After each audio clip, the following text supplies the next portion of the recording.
भारत के भविष्य को लेकर प्रधानमंत्री नरेंद्र मोदी ने अपने संबोधन में कहा, 21वीं सदी का आने वाला समय भारत के लिए बेहद महत्वपूर्ण साबित होने वाला है। प्रधानमंत्री ने बताया कि आजादी के बाद 70 साल में भारत दुनिया की 11वीं सबसे बड़ी अर्थव्यवस्था बना, लेकिन पिछले ही 11 वर्षों में भारत 5वीं सबसे बड़ी अर्थव्यवस्था बन चुका है। पीएम मोदी ने कहा, वो दिन दूर नहीं जब भारत दुनिया की तीसरी सबसे बड़ी अर्थव्यवस्था बन जाएगा। 21वीं सदी का आने वाला समय बहुत महत्वपूर्ण है। आजादी के बाद के 70 साल में भारत विश्व की 11वीं सबसे बड़ी अर्थव्यवस्था बना। 70 साल में 11वीं। लेकिन पिछले 11 साल में ही भारत विश्व की 5वीं सबसे बड़ी अर्थव्यवस्था बन चुका है। और वो दिन दूर नहीं जब भारत विश्व की तीसरी सबसे बड़ी अर्थव्यवस्था भी बन जाएगा।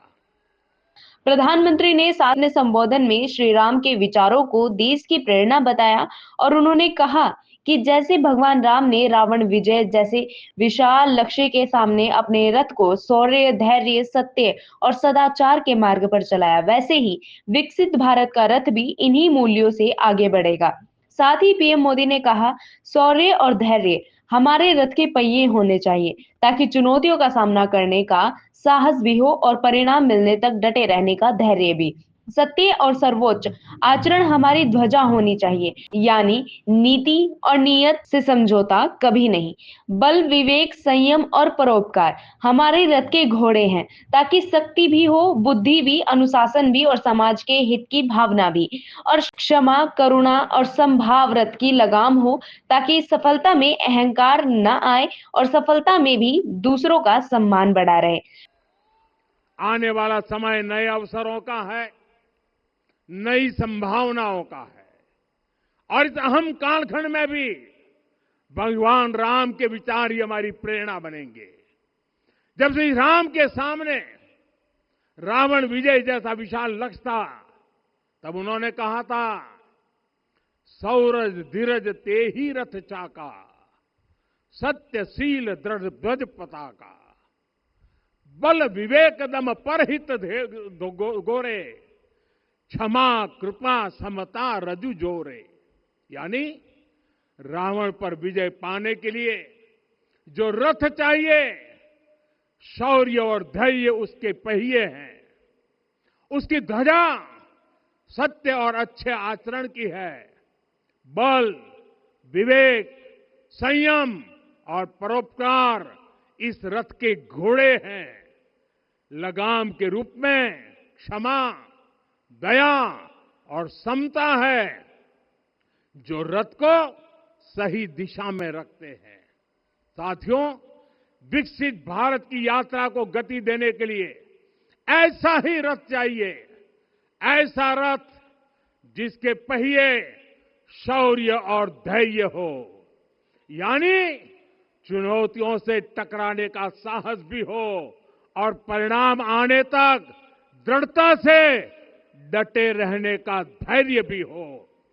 ऐसा रथ जिसकी ध्वजा सत्य और सर्वोच्च आचरण हो, यानी नीति, नियत और नैतिकता से समझौता कभी न हो। ऐसा रथ जिसके घोड़े बल, विवेक, संयम और परोपकार हो, यानी शक्ति भी हो, बुद्धि भी हो, अनुशासन भी हो और दूसरों के हित का भाव भी हो।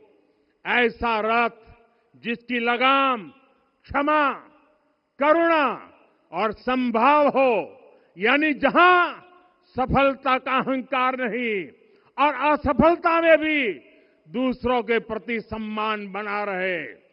प्रधानमंत्री ने कहा कि यह समय कंधे से कंधा मिलाकर चलने का है। यह समय गति बढ़ाने का है।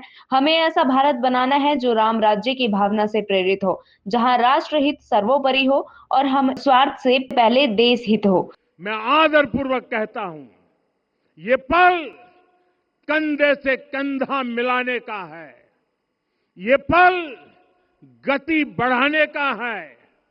हमें वो भारत बनाना है जो राम राज्य से प्रेरित हो, और ये तभी संभव है जब स्वयं हित से पहले देश हित होगा, जब राष्ट्र हित सर्वोपरि रहेगा। पीएम मोदी के इस बयान को आगामी वर्षों के विकास एजेंडा से जोड़कर देखा जा रहा है।